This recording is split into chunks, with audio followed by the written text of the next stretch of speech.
Bom, boa tarde, então. A gente já está gravando a aula, né? A aula de hoje é sobre o Rei Lear do Shakespeare. Então, assim, a primeira coisa que eu quero perguntar é se vocês leram, né? E se, caso tenham lido, se como foi a leitura, se foi tranquila ou se tiveram alguma dificuldade. Eu li, mas no PDF que eu abri, ali no Classroom, eu só consegui abrir até a página 82.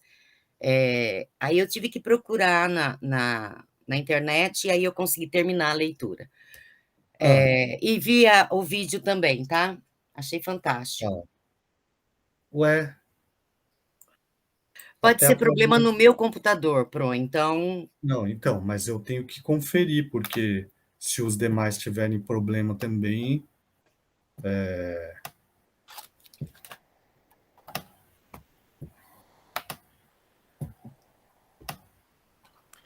Boa tarde, professor. Boa tarde, Paulo.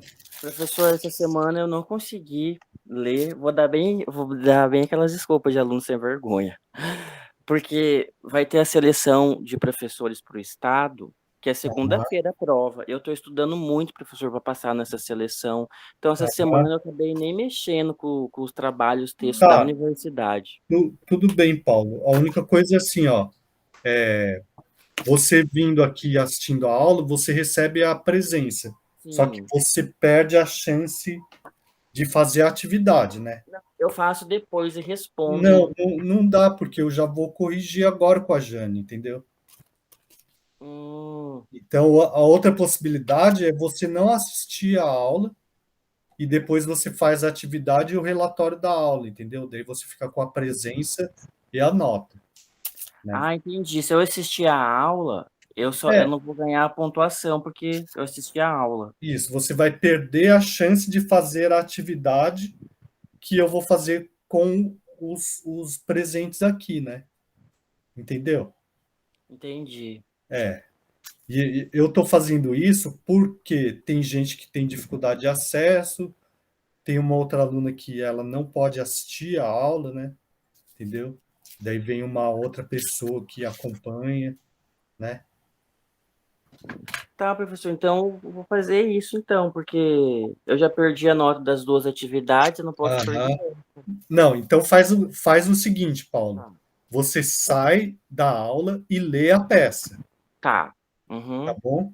Lê tá a bom. peça, daí depois você vê as perguntas que eu mandei pelo WhatsApp, coloquei também no Google Classroom. Daí Certo. você responde as perguntas, pode ser em, em formato de áudio, vídeo ou por escrito, Sim, tá bom? tá bom. E Tá. aí se eu responder as perguntas, eu já ganho até a presença pela aula. Porque na verdade a aula vai tratar disso. Tá bom, professor.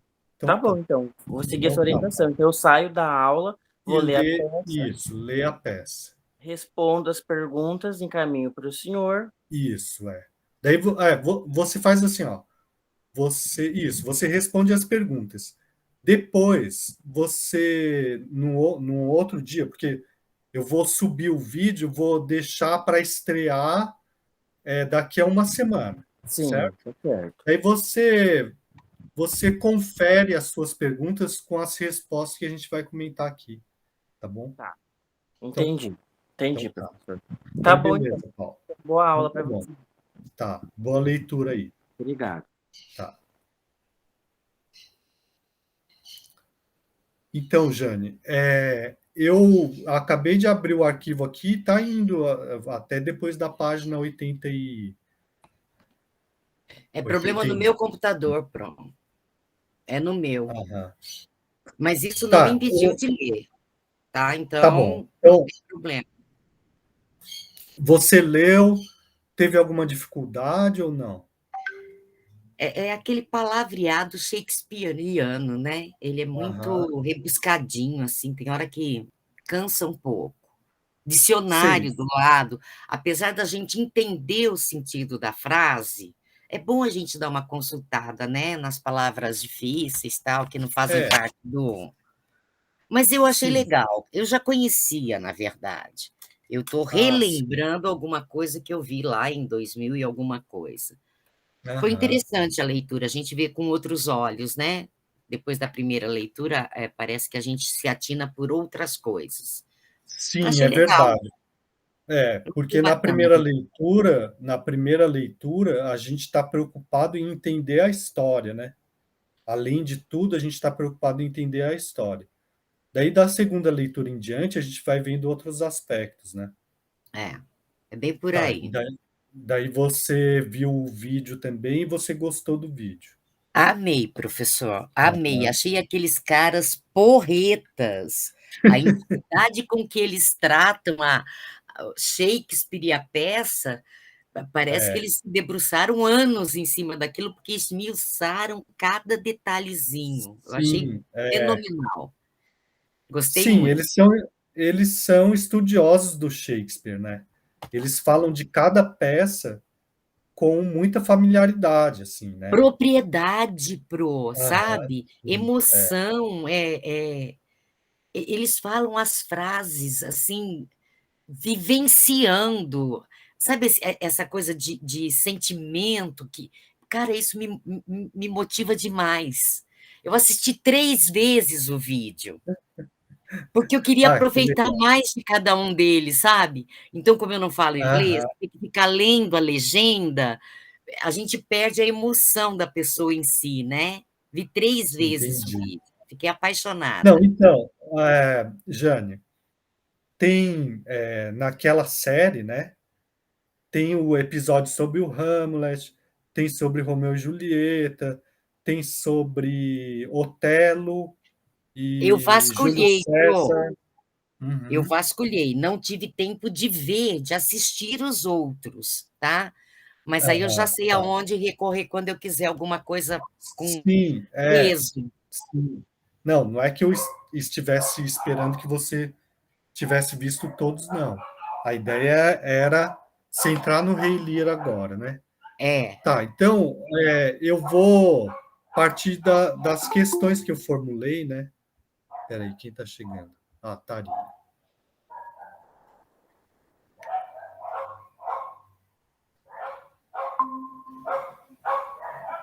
Oi, Tarine. Boa tarde. Boa boa tarde, tarde. Tari. Então, a gente está falando sobre o Rei Lear. Eu fiz só uma pergunta inicial assim para a Jane para saber se ela leu, se ela teve dificuldade, o que, que ela achou, mais assim essas impressões iniciais. E você? Minha internet está um pouco instável, tá? Vocês conseguem me ouvir? Tá. Sim. Eu gostei da peça, achei interessante, mas eu achei que acontece muita coisa, assim, né? E algumas coisas Aham. meio que não fazem tanto sentido, assim, na minha opinião, pelo menos. Ah, por exemplo. Por exemplo, a morte do Gloucester. É meio do nada e a gente nem vê, né? Quem narra é o Edgar, o filho dele. O filho dele, E né? Aham. ele é como se tipo as pessoas estão tão tristes e aí elas têm ataque do coração do nada, né? Acontece isso com o Lear no final também. É Mas, verdade. mas eu É e é verdade. uma mas é uma tragédia, mas é uma tragédia daquelas mesmo, assim, né? Porque as Sim, irmãs é. morrem, todas as irmãs, né? A Cordélia, Goneril a e Regan. Diana e a Goneril. E aí o Lear também morre, É, o Gloucester morre, o Edmundo. sim, O Edmundo é vilão, né? Então é até esperado. O Edmundo também morre. sim.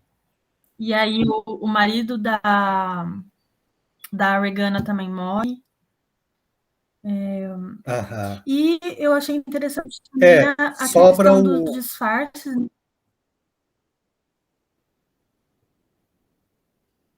Aham, Eu achei interessante a questão dos disfarces. Tem duas pessoas que se disfarçam, né? O Edgar sim. e o Kent. Aham. E, e eu acho até que talvez seja para criar um suspense, né? Mas eles demoram bastante a se revelar. E aí eu achei, por isso que eu achei meio anticlimático, assim, eu fiquei o tempo todo esperando o Edgar se revelar para o pai dele e a gente nem vê isso acontecer, né? É narrado depois por ele. Ah, legal. Realmente acontece muita coisa, é muita informação, né? Então, era o que eu estava conversando com a Jane, né? Numa primeira leitura, geralmente a gente fica preocupado em entender a história, né? Daí, numa segunda leitura em diante, a gente já começa a prestar atenção em outros aspectos, né? E você chegou a ver o documentário, Tarine?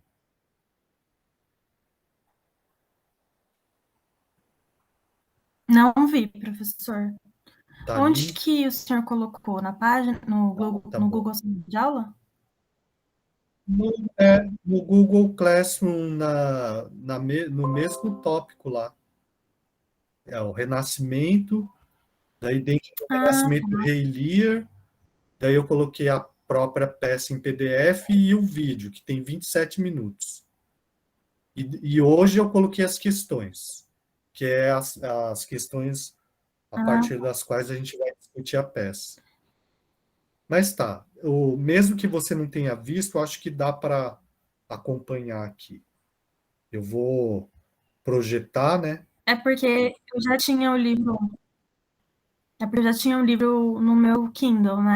Então eu acabei Aham. não abrindo lá, achei que só estaria a Ah, peça lá. entendi.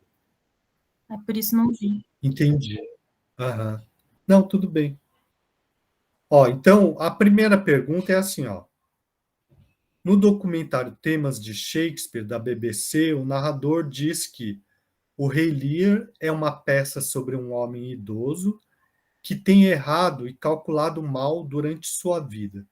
Retomando brevemente o enredo da peça, explique como isso se dá.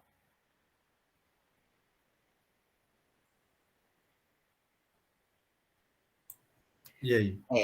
A gente responde agora, Pron? Sim, Esperar a Tarine falar primeiro, depois eu falo. tá.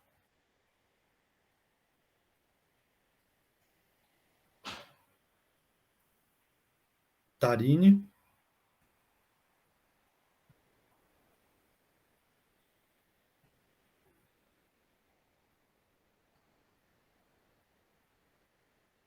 Tarine, tá ouvindo?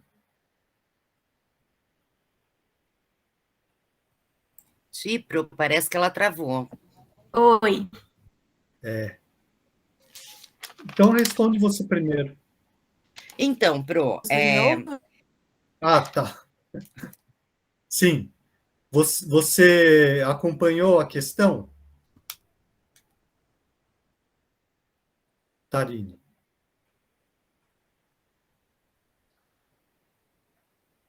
Ela fechou o áudio de novo. ela não deve estar com a conexão em condições, Pro. Bom, Tá, com então vai lá, relação Jane. ao homem idoso ter errado, a Aham, anotação, né, é a velhice sem sabedoria ou aprendizado pela experiência. Ele confundiu. aham.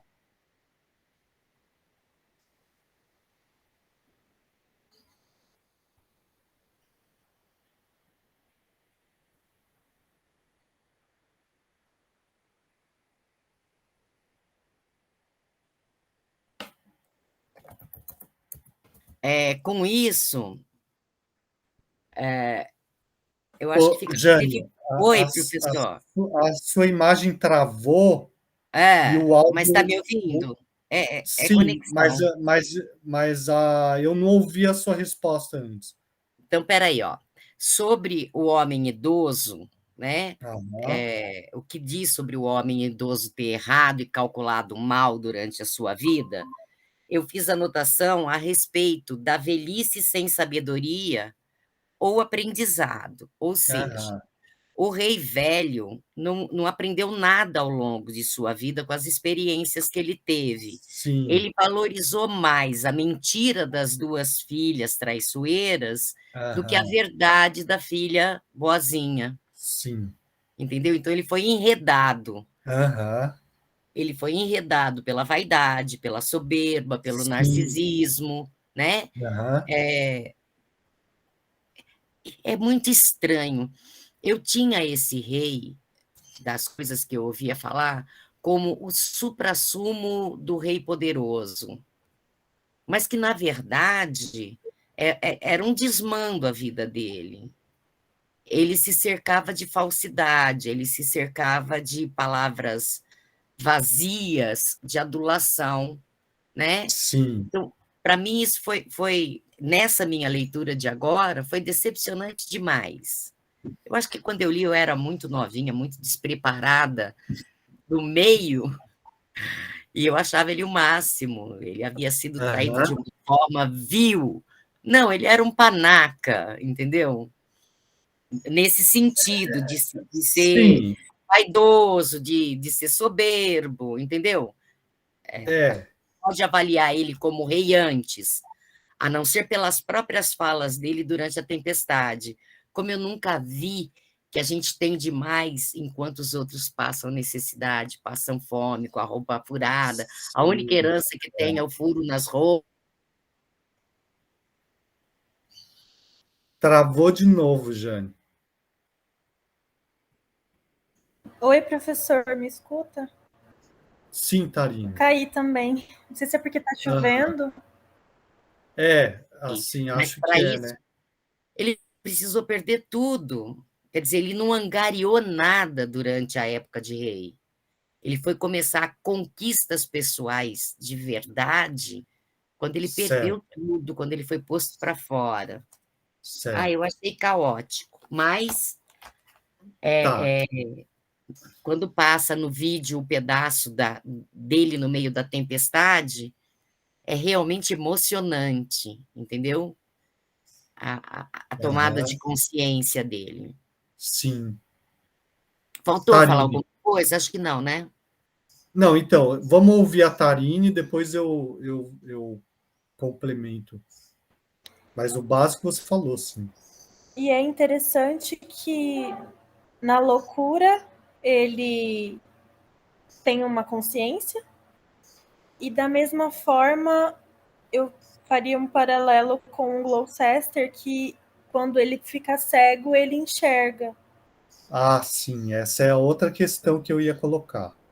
Então não vou adiantar muito, mas é basicamente isso. É E, porque o tema, um tema vai se relacionando com o outro, né? Ô, Pro, deixa eu fazer uma pergunta para você. Sim. Do meu ponto de vista, ele não fica louco porque ele perde tudo. Ele fica louco porque ele toma consciência do quanto ele errou, entendeu? A Aham. fortuna, nesse momento, já não conta mais. É o contato com a realidade que ele nunca viveu que enlouquece ele, entendeu? Então, assim, Sim.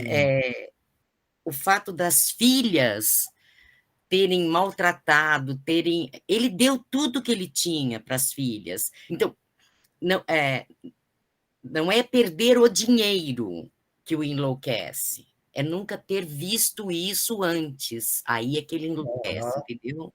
É minha visão. Sim.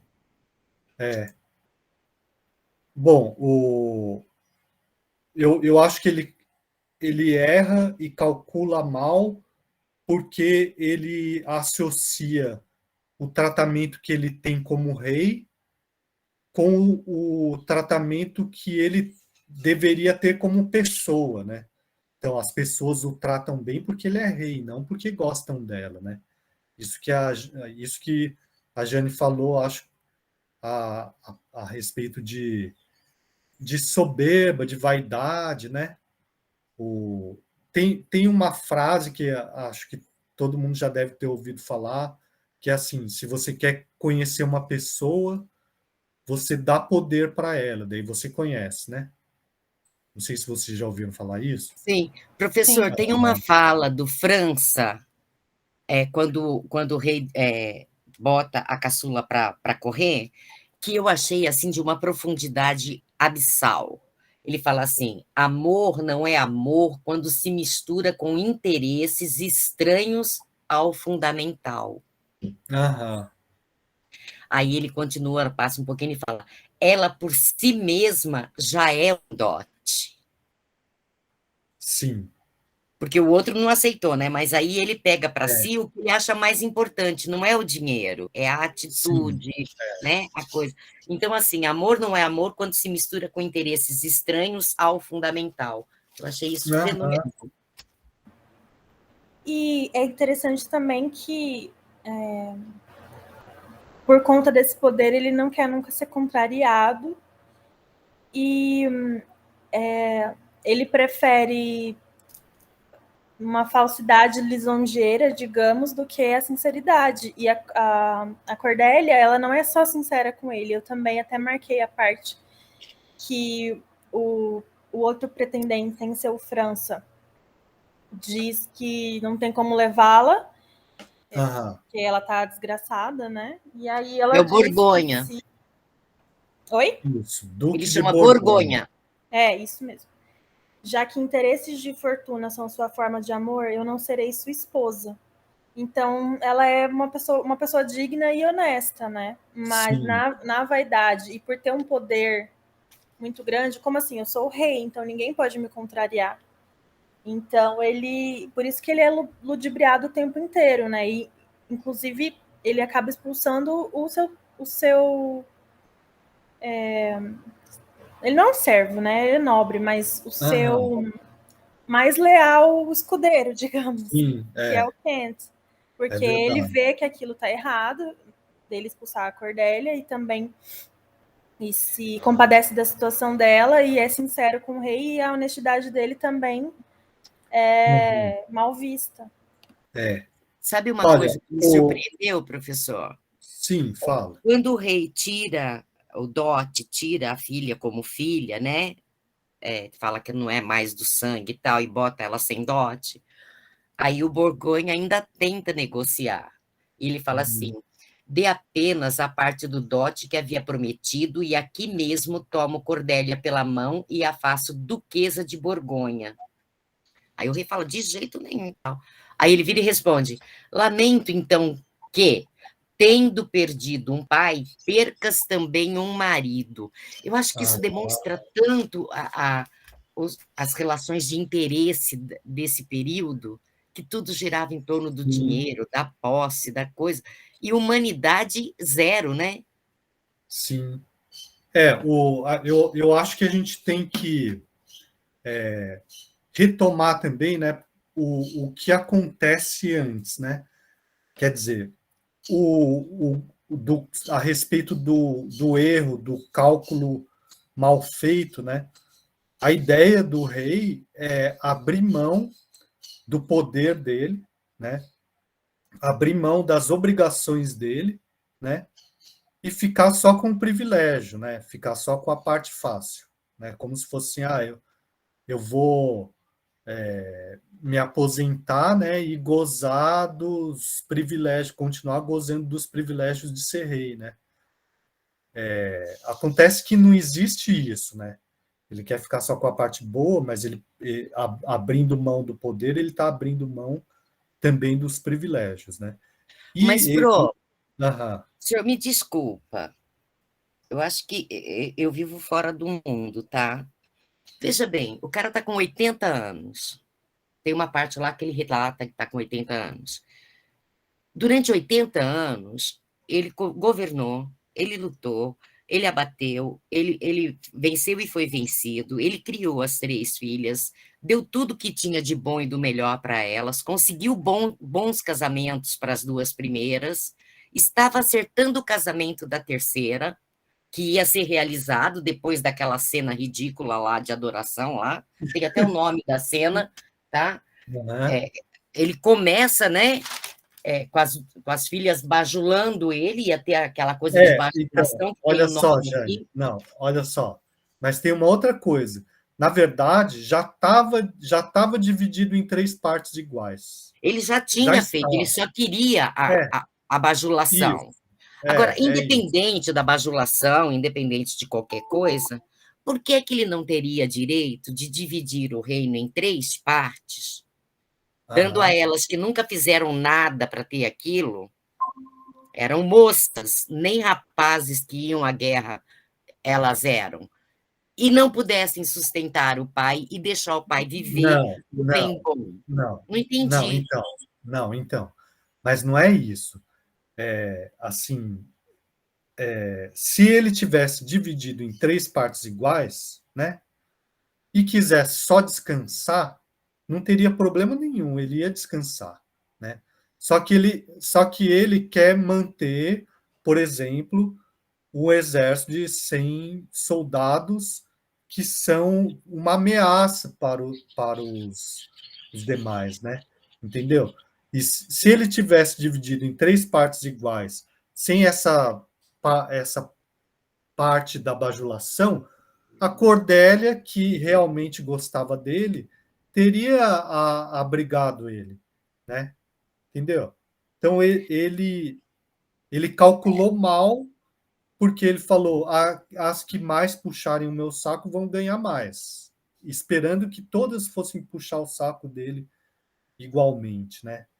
E justamente aquela que era a mais sincera no sentimento não fez aquilo, né? Não fez aquilo que ele pediu, né? Então, Eu sou meio fora da caixinha. Eu não não, vejo não é, problema não é nenhum em fora da ele ter os caixinha, 100 não. caras, eu não vejo problema nenhum em ele ter, as bajulações que lhe são devidas na velhice, na aposentadoria, porque Não, mas tudo esse que é está outro ali tema. foi Não, construído. Agora, a maldade do exército não está nele. A não, então, maldade dele ter os 100 soldados não está nele, está não é nas filhas. questão, não é questão de maldade, é questão de poder, entendeu? Ele quer manter um certo poder, né? Né? E esse poder ameaça as pretensões das 2 filhas mais velhas com seus respectivos maridos, né? Quer dizer, um dos maridos, que é o Albânia, nem é tão mal assim na história, né? Ele Mas só é o omisso, na é, verdade, né. mas então, a questão é que aquele exército que é de 100 soldados e que são os melhores é uma ameaça ao poder, né? Entendeu? Quer dizer, se você quer ficar descansando no seu quarto sem fazer nada, não tem problema nenhum. Mas se você quer manter 100 soldados, não pode, É né? uma ameaça a quem o ameaça. Porque na verdade, as 2 filhas mais velhas, alguma hora iam disputar entre si para ter tudo, né? Então Resumindo, ele quer largar o osso, mas não quer, na verdade. é isso, é isso. Ele quer ficar com a parte boa do poder também, né? Certo? É como se fosse a pessoa quer parar de trabalhar, mas quer continuar recebendo salário e sendo tratado como se continuasse trabalhando, né? E também a questão é assim, né, Jane? Você fala, ele trabalhou a vida inteira, não sei o quê. Bom, mas a gente viu, você próprio falou que é a próxima questão, que ele não trabalhou exatamente a vida inteira, não, né? No sentido de se preocupar com o reino, né? Que é essa que é a outra questão, né? Então, a gente não pode interpretar a figura dele como se fosse alguém do nosso tempo que foi honesto, recebeu aquele salário suado, Ele porque não tem é todo o bem. jeito de ser um grande delegador.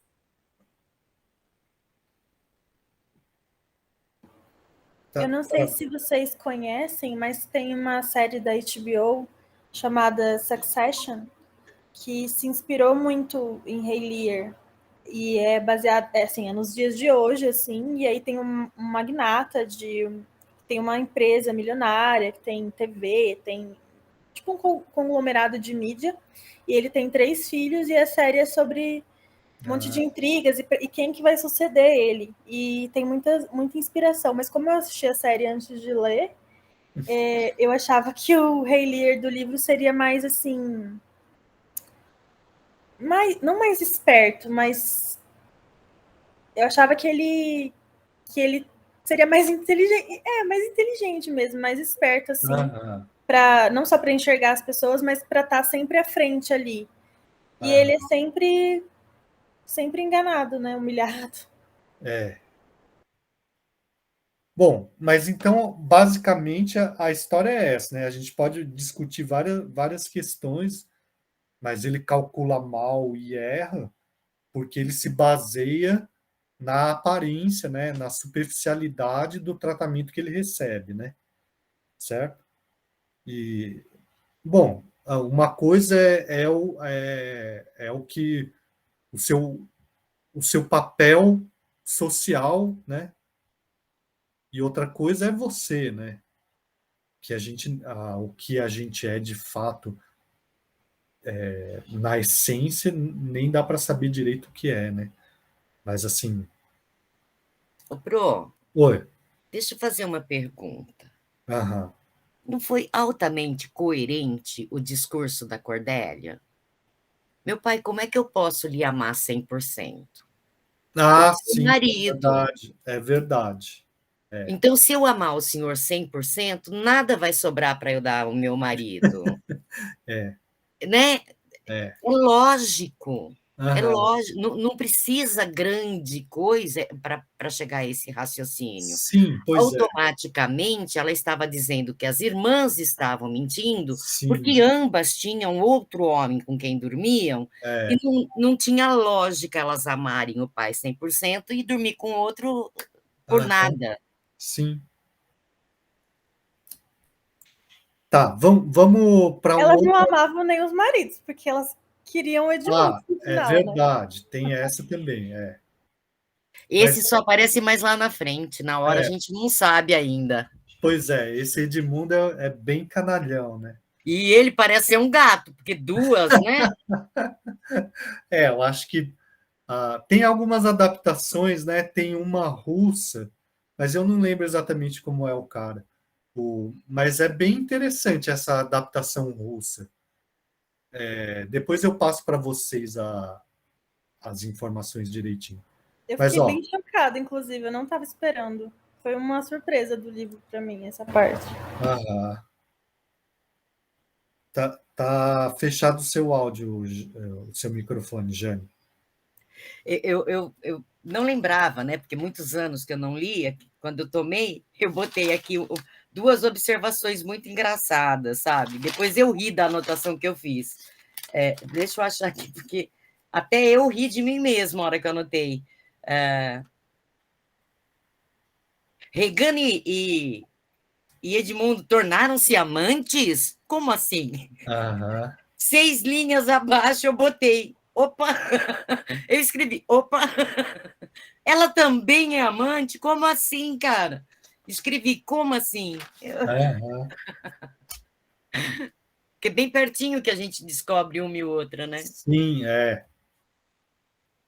Bom, então avançando um pouco, ó. Já a Bárbara Heliodoro, em seu livro falando sobre Shakespeare, diz a respeito de Lear: com ele tomaremos consciência de que a transformação, o aprendizado, o verdadeiro amadurecimento levam o indivíduo a deixar de ser primordialmente autorreferente e a pensar também no outro, não só um outro conhecido e querido, como também, o que é mais importante, o outro desconhecido. Descreva como se dá o aprendizado do protagonista, levando em conta que a observação de Heliodora se volta principalmente às cenas em que Lear enfrenta a tempestade e em seguida abriga-se na cabana. Então acho que a Jane estava já começando a comentar esse aspecto, né, Jane? que foi o que me chocou no vídeo, essa cena. Ela é realmente catártica. O rei, no meio de tantas pessoas, pobres, paupérrimas, e aquele temporal que a gente praticamente não vê, porque é pura cena, e esse é o efeito que realmente me mexeu mais comigo, ouvir a voz dele, aquele clamor dele em meio à tempestade, e depois as pessoas, a situação das pessoas aonde ele fala que elas são ricas de furos nas roupas, como é que eles conseguiram esses anos todos, o povo pobre, sobreviver àquele clima, e ele no quentinho do castelo jamais pensou no pobre, né? Então, é essa convivência com a pobreza do outro e dele própria. Mas, na hora que ele faz o discurso, eu não pensei que ele estivesse se referindo à condição pobre dele, financeiro, da posição de rei, mas sim de pobre de sentimentos com relação aos outros. Isso realmente eu acho que foi o que me marcou mais. Certo, bem observado, Jana. Tem esses aspectos todos, né? É interessante observar que, lendo a peça, ele pensa na situação de quem não tem onde se abrigar numa tempestade. Só que no vídeo isso se materializa, né? Porque na peça, na cabana, tá ele, o Tom e o Kent, né? E o Bobo, né? E depois chega o Fala, Gloucester também para o que vai para a cabana. é verdade. Mas no vídeo, e tem nas adaptações, também costumam colocar as pessoas pobres na cena, né? Que é algo que ele está pensando, né? Então se mistura o aspecto interior do personagem com o exterior, né? Fala, Tarinho.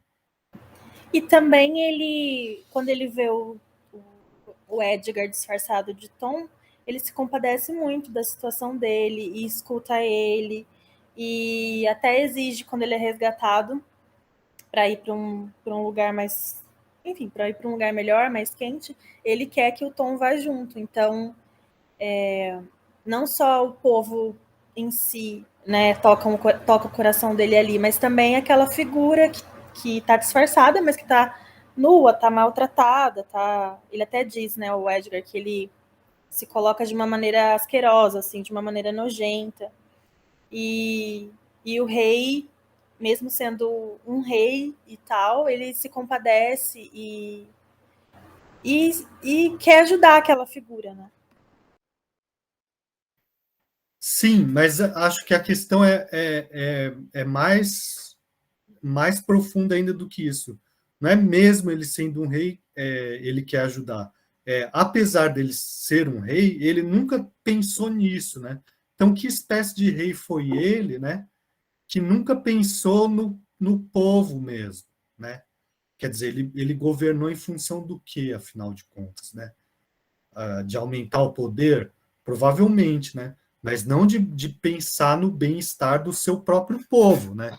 Então é um péssimo rei, né? Ele foi um péssimo rei, né? Fala, Jean. A forma, professor, como ele acolhe o Tom, diz muito do início da loucura dele com ele mesmo. Porque ele se identifica naquele que fica nu, naquele que fala besteira, naquele que não tem resguardo. Ele se prontificou, ele, rei, com aquela consciência poderosa de rei, viu que não era nada e era ainda menos do que o Tom. Certo. E se compadece e se coloca, olha, vem cá, meu amigo, né? Porque ele chama o Tom de amigo numa determinada hora. E dá ouvidos ao doido. Sim. Eu acho que é aí que começa a doideira da consciência, sabe? Sim. Aham. Entendi. Então, nesse aspecto também que a Tarini talvez tenha dito, mesmo sendo um rei, né? Quer dizer, ele se coloca no mesmo nível, né? E compreende porque finalmente ele consegue se colocar no mesmo nível, né? Sim, isso que eu quis dizer, que para ele, para ele, assim, antes de ter essa consciência e tal do que está realmente acontecendo com o povo dele, para ele, o Tom, ele nem olharia para o Tom. E ali naquela situação, ele se coloca no lugar, né? Sim. Ele não é só um rei ruim, né? É uma pessoa horrível, né? Você nunca ter se colocado no lugar das pessoas. Bem complicado. Sim. Até então ele viveu em função de coisas muito fúteis, né?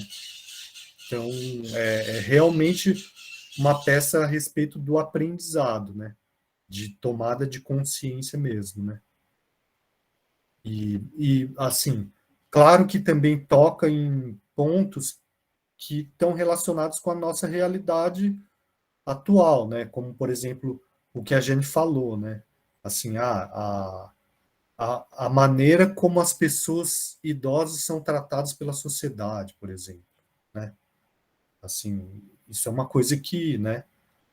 Mas a questão é assim, no caso dele, foi uma mudança brusca a partir do momento em que ele abre mão do trono, né?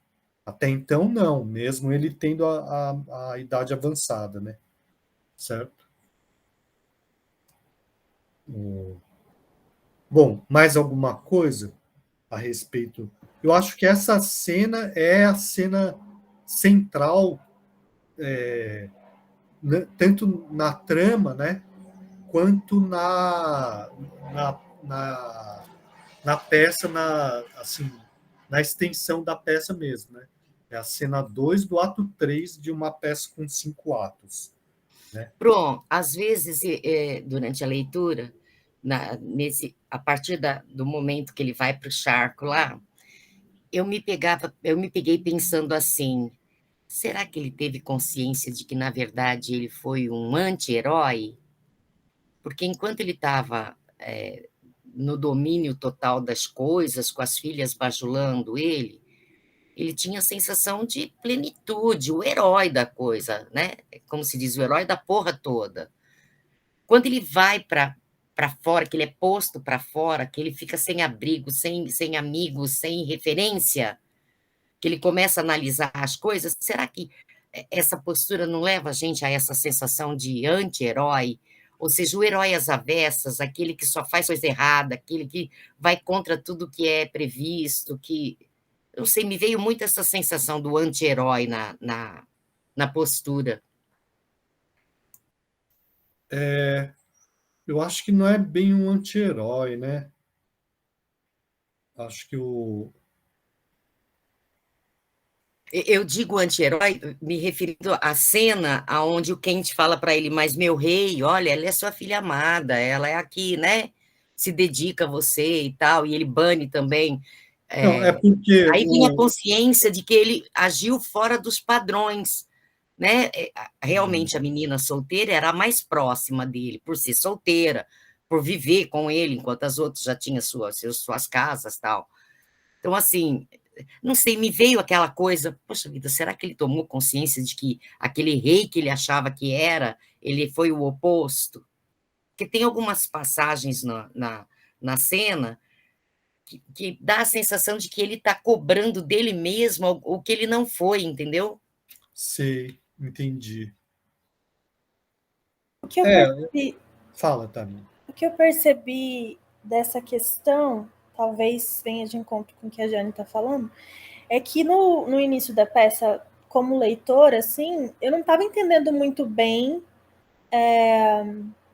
Eu até estava vendo sentido no que as filhas estavam falando, criticando o secto dele, né? Tinha até algum sentido ali e tudo mais. E aí eu só fui entender que elas eram realmente perversas e começar a sentir pena do Rei Lear na cena da chuva barra cabana. Então, talvez tenha a ver com isso, que ele começa totalmente intransigente e depois a gente,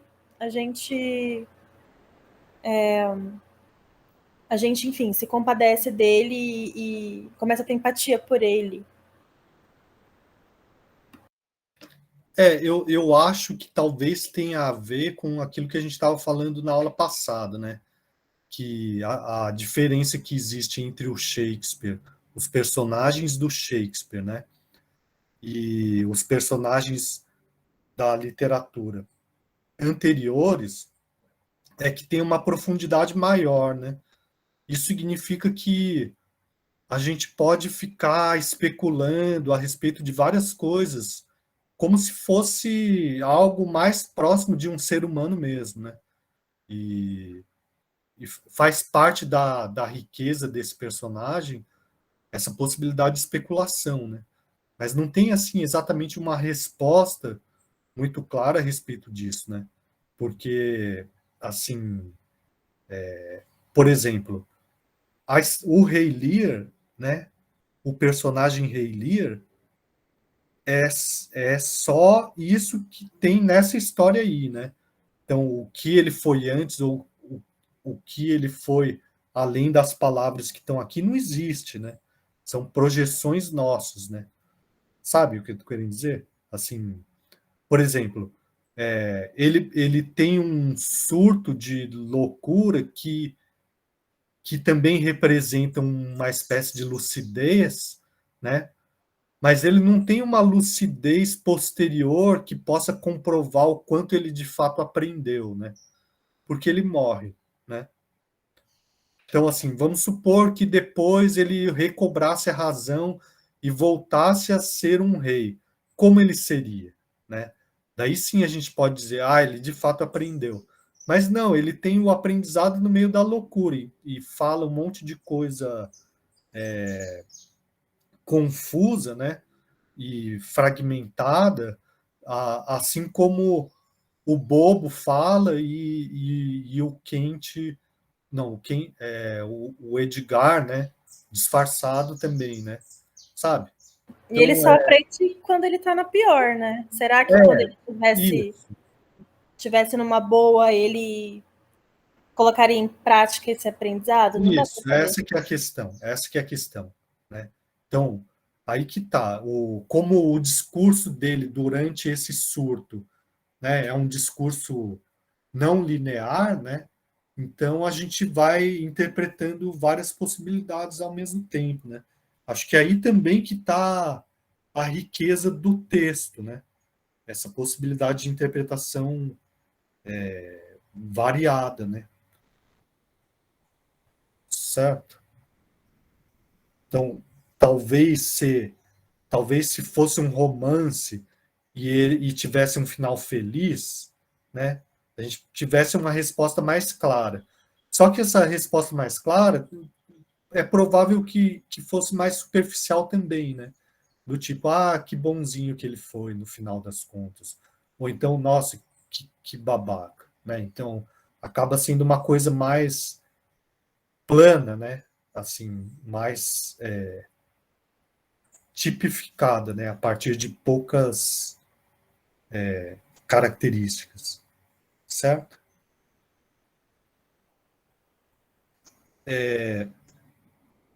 Bom, a questão 3, né? O Robert Smallwood, no documentário citado acima, aquele da BBC, Temas de Shakespeare, observa que Gloucester, tendo perdido a visão, começa a ver as coisas claramente, ao mesmo tempo em que Lear perde a razão e depois começa a entender. Explique o paradoxo apontado por Smallwood. Bom, isso que a Tarine começou a responder, né? Tarine. Sim, porque no momento que ele fica cego, que o Gloucester descobre que o Edmundo, na verdade, é um traidor e inventou um monte de mentiras a respeito do irmão para poder conseguir o que, por ser um bastardo, ele não conseguiria de outra maneira. E aí promove uma perseguição ao irmão, né? E também no sentido de que ele também trai o pai depois, né? Então ele quer usurpar tudo da família Gloucester ali, tanto que no final ele passa a ser chamado de Gloucester, inclusive. E a questão do Lear é exatamente que quando ele passa a perder a razão, que ele vai entender as coisas, entender quem são as filhas, entender o que o povo dele passava e ele não se dignava a enxergar. Então, é essa questão que vocês tinham falado também, né? Que existe uma lucidez na loucura dele que ele não encontrava quando ele não estava perdendo a razão. Certo, Tarini. E também o tema se repete, né? Da ingratidão filial, né? Então, também da questão de como é tratado o idoso, né? E também da ingratidão filial, né? É como se há duas tramas semelhantes na mesma peça, né? Fala, Jé. Então, Pro, quem disse que a gente precisa ter olho para ver, né? Ou ter a razão para entender, né?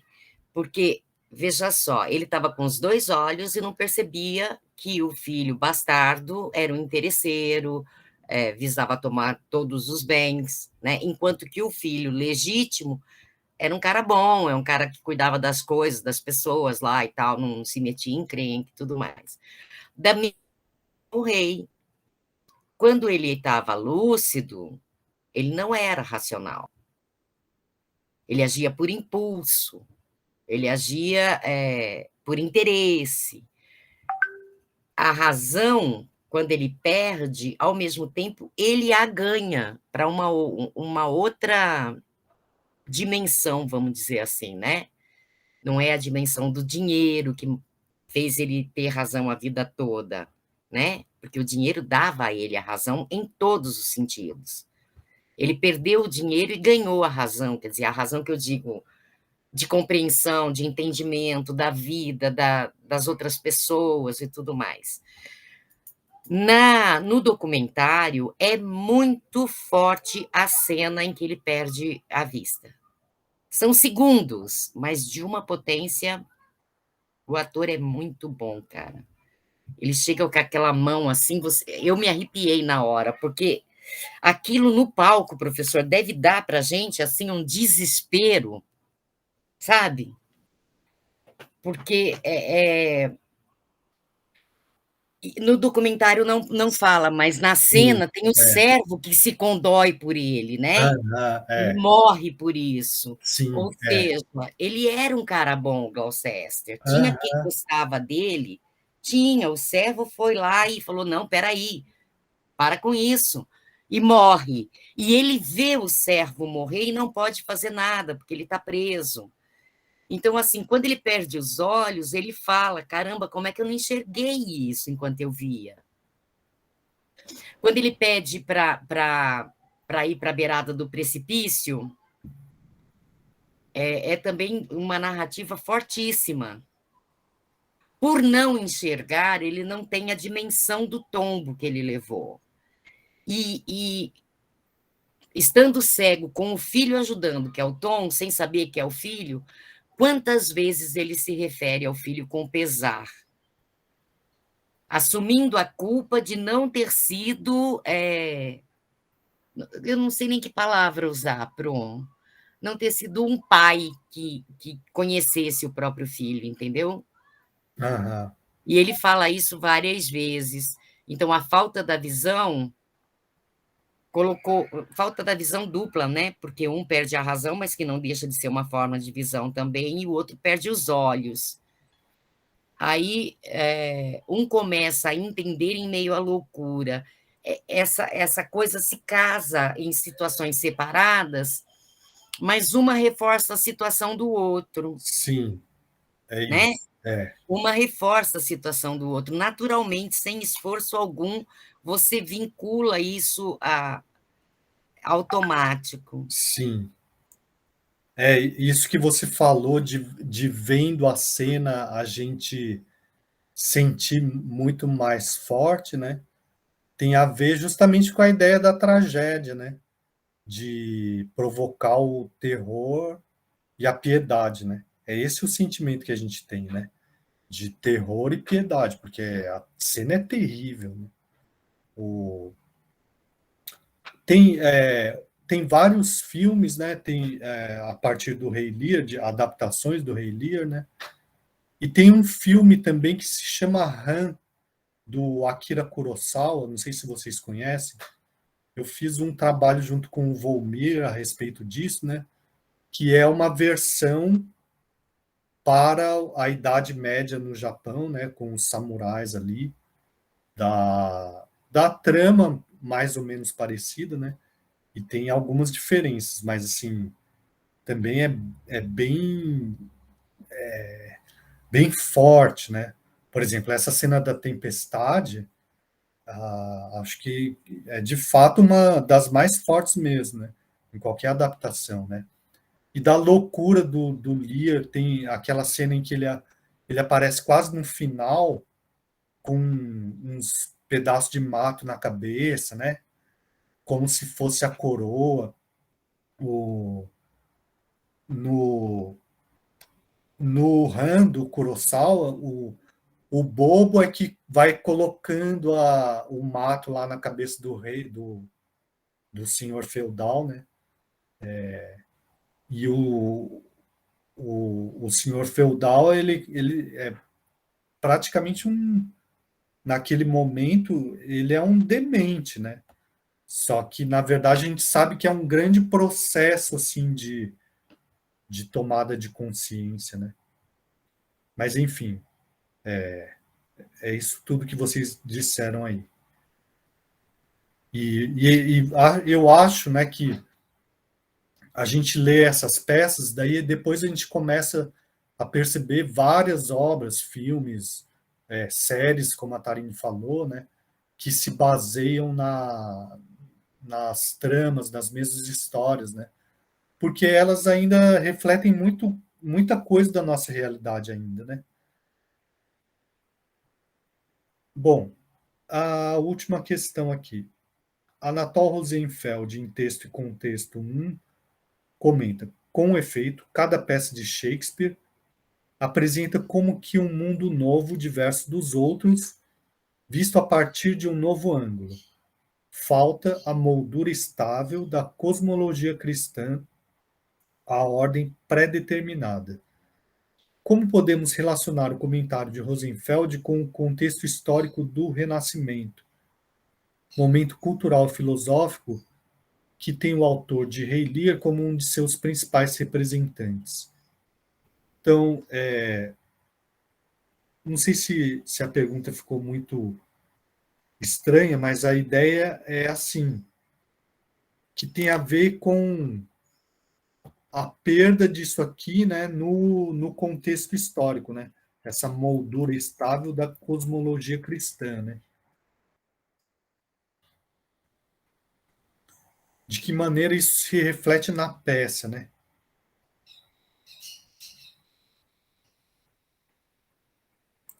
Não há Deus que seja evocado naquele momento, em todas as situações. Apesar de falar de Juno, de outras demônios, que tem lá a relação dos 5 demônios que o Tom fala, e tal, não há aquele suplício, nenhum deles, nem o Gloucester, nem o rei que estão sofrendo ali os horrores, se voltam para Deus.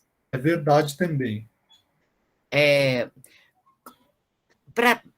Não sei, para mim a peça ela trouxe mais moralidades também, o fato do adultério, o fato, né, da traição entre as irmãs, da traição filhas-pai, do que qualquer coisa ligada à cristandade da época. Sim, é verdade. Tem isso também na questão do Gloucester, porque ele teve um filho bastardo e o filho bastardo se vira contra ele. E aí, até no final da peça, é dito isso, né? Que aquilo iria acontecer, porque quando você comete um erro, aquilo volta para você de alguma forma. Sim. Tem o fato de não ter essa moldura estável da cosmologia cristã é que possibilita a tragédia, né? Como a gente viu na aula passada, né? Então, se as pessoas tiverem uma fé muito forte e isso for estável o suficiente, então, por mais que tenha sofrimento, elas acreditam que aquele sofrimento tem uma razão de ser, né? E que a justiça no final vai ser feita, né? Então, não é o que acontece nessa peça, né? Outra coisa que eu observei aqui, né, é que a própria ideia do que vem a ser o ser humano é colocada em questão, né? Por exemplo, quando o Lear vê, né, o Tom é o Tom, né, completamente despido de qualquer coisa da cultura, da civilização, né? Ele pergunta, o homem é apenas isso, né? Ou seja, ele também está se perguntando a respeito da própria identidade dele, né? Quer dizer, eu era um rei, né? Daí eu fui traído pelas minhas filhas. E agora, o que eu sou, afinal de contas, né? Quer dizer, o que é da minha natureza que não depende de eu ser obedecido ou não pelos outros, né? O que é uma convenção social e o que é da natureza do ser humano, por exemplo, né? Dentre outros questionamentos que a gente pode imaginar aqui a partir dessa situação, né? Então, eu acho que a ideia do antropocentrismo tem a ver com o ser humano se, se perguntar sobre o que ele vem, sobre a própria natureza dele, né? Quer dizer, perde a ideia de que o ser humano foi criado por Deus como uma criatura à imagem e semelhança, né, do Criador, e é uma criatura privilegiada no centro do universo, né? Isso daí caiu por terra, né? Então agora na verdade às vezes a gente aprende no ensino médio assim que a ideia da ciência, do renascimento, da razão, né, tem mais a ver com certeza de respostas do que com perguntas. Mas, na verdade, tem mais a ver com perguntas, né? Assim, traz muito mais incertezas do que certezas, né? Esse momento. Então, acho que a peça do Shakespeare reflete isso, né? Não só essa, como as outras, né? Mas cada uma a partir de uma situação diferente, né? Tudo bem? Então, eu elaborei por escrito todas essas respostas e depois que os demais tiverem respondido, eu passo a minha resposta por escrito também. Tá bom? Ok. Tá. Tudo bem, Jane? Eu quero saber que hora que o senhor vai falar de onde saíram essas duas colocações para o Shakespeare escrever o Rei Lear. Quais duas colocações? É porque, assim, a gente, quando faz cênicas, a gente vasculha muita coisa, né? E tem duas peças outras, escritos outros, que contam. Um conta a história do Gloucester e outro conta a história do Rei Lear. Isso lá nos primórdios dos tempos. E chegou para a gente que o Shakespeare tomou conhecimento dessas duas, juntou as duas e fez o Rei Lear. Então, eu tenho... Quer dizer, Não, todo então, mundo acha que foi da cabeça dele mesmo. Mas tem dados, tem datas, tem levantamentos e tal, que eu acho super interessante a gente conversar. Então tá, então apresenta para a gente. Então, deixa eu achar aqui onde começam as minhas anotações, porque tem tantas folhas. Ó, O Gloucester e os Dois Filhos é um romance pastoral de 1590, acontecido na Arcádia, e ele foi escrito por Sir Philip Sidney, tá?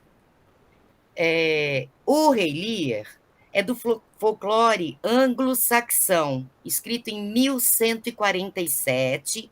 É um episódio que está narrado na história de Begun Britanni, de 1137 e 1138. E quem escreveu foi o galês Geoffrey de Beaumont. Está escrito nas Crônicas de Holishead, de Rafael Holishead. São duas histórias acontecidas bem antes, né? Já que o Rei Lear tem duas datas, uma em 1603, que tem uma impressão ruim, e depois uma em 1605. O Shakespeare tomou conhecimento e o Packy Lonan, que escreveu Shakespeare, Uma Vida, diz que o Shakespeare leu Montaigne, que foi editado em 1603, e pegou várias palavras da tradução do João Flório e acrescentou à peça.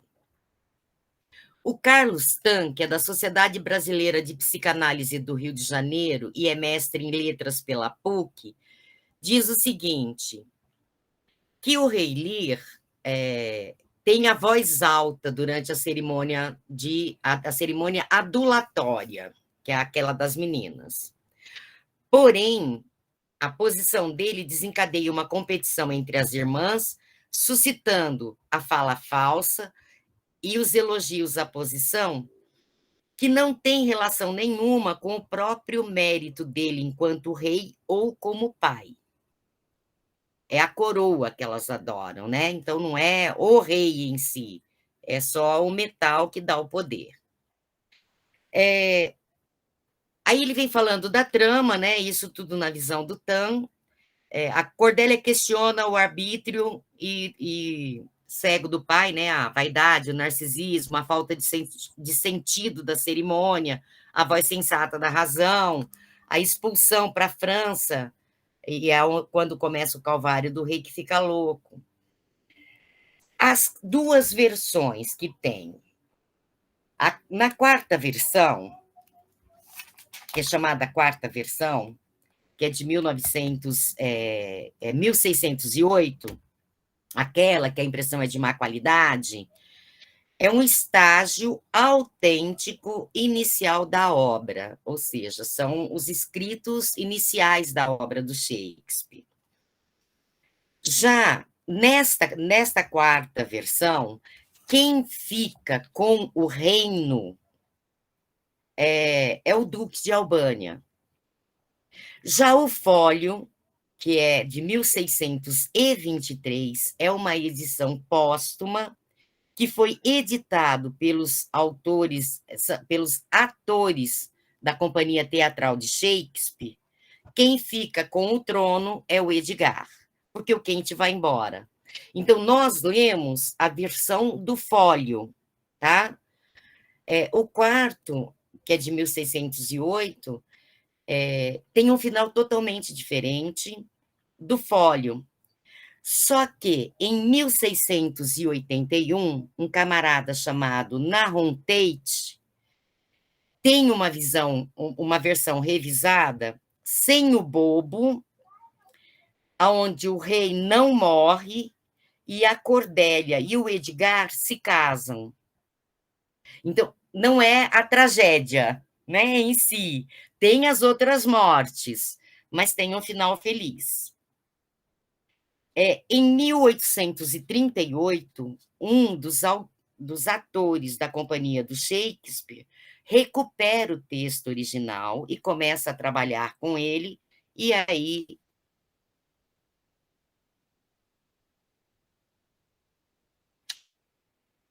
novamente um mega sucesso. Então, são duas versões e os autores e tudo mais. Na quarta versão, vem as crônicas da Inglaterra, Escócia e Irlanda, a partir da Rainha das Fadas, que foi escrita em 1590, de Edmund Spenser, está no canto 10, livro 2, em um poema épico, a presença dessa história. E na década de 1590, a verdadeira crônica do rei Lear e suas 3 filhas é uma peça de autor anônimo que tem o repertório teatral, que tinha já no repertório teatral londrino. Então, juntando tudo, Shakespeare pega a parte do rei, que tem o problema com as filhas, a parte do Gloucester, que tem o problema com os filhos, casa as 2 já existentes e cria o rei Lear.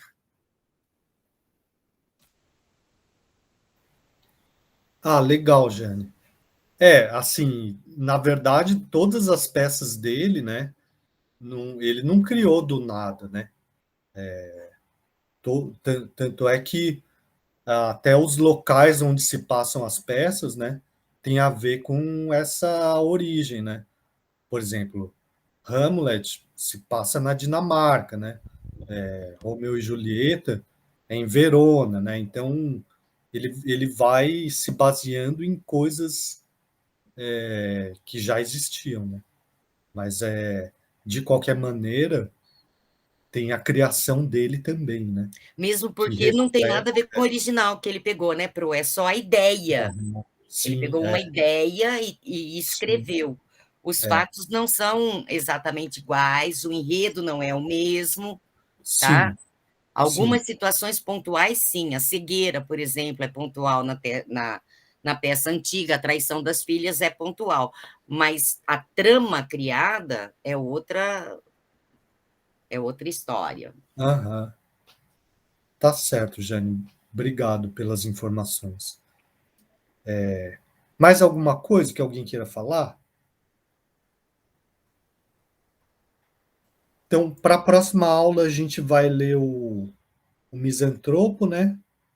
E no Misantropo tem uma introdução na edição que eu vou mandar para vocês.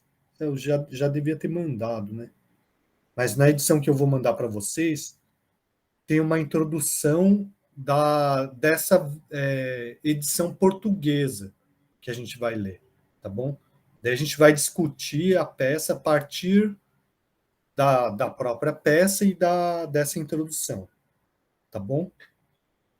O Misantropo do Molière. Ok. Então tá. Então, obrigado. Até a próxima. E tem um feriado aí, né? Segunda-feira. Bom feriado para vocês. Valeu, professora. Até mais. Valeu, Pro, até mais. Tchau, Tarine. É. Tchau, Jane.